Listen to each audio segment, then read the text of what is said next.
You want your mattress protected without the hassle. I put this bed pad on my mattress. Here are the top 5 things to know before you buy. And number 1 surprised me the most. Number 5 thing you should know before buying these washable bed protectors is something that I only noticed once when it was actually on the bed. This pad has tuck flaps built into the side that slide right over under the mattress.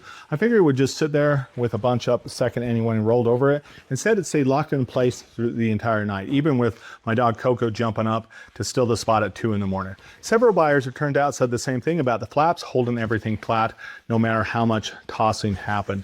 This is one detail you cannot tell from a flat photo on a folded fabric on the table. Now, number 4 is the part that actually surprised me the most on the first week. Number 4 thing you should know before buying these washable waterproof mattress pads is how quick this thing actually is, how quiet this thing actually is. This one is dead silent. You can hear it on my mic there. Really nothing, more like a regular sheet than anything waterproof. My wife rolled over the first night, stopped and asked if I had put it on the bed yet. Duke laid right next on top of it during the day without a second look. That silence alone made it worth trying before even got the rest of the list. Now, number 3 gets exactly how much this pad can handle. Now, to be clear, I did get this pad as a gift.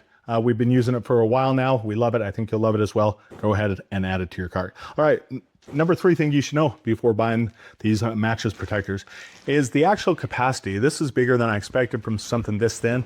The pad holds close to 12 ounces before you would even feel it soak through the sheet underneath. Their reviews mentioned that same number, which lined up with what I saw after a night of use. I tested mine with full glass water and dumped it straight on, and the mattress underneath stayed bone dry. That's basically a full can of soda worth protection in something that folds flat in a drawer.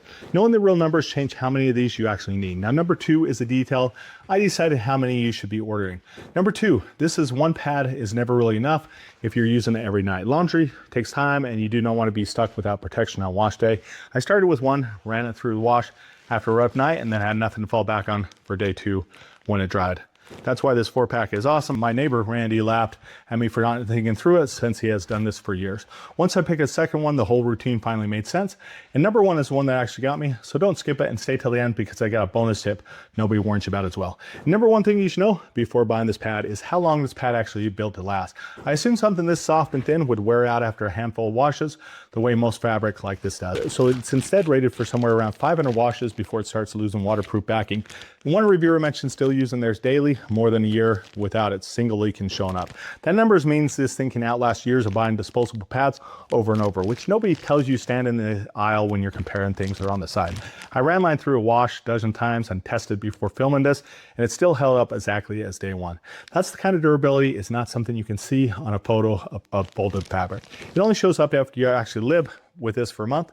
But here's the thing, that bonus tip might save you more headaches than anything else I just said. If number 1 sold you the way it sold me, add this to your cart now and you can thank me later. All right, bonus tip, nobody tells you to skip the high heat when you dry this. A lot of people said dry and high heat left the top layer feeling warmer and rougher over time.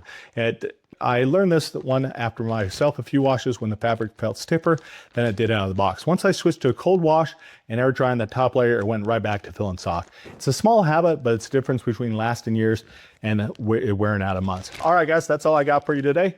As always, remember 2 things here. Number 1, deals fade, so go add that to your cart now. Number 2, the product bro is always here for you.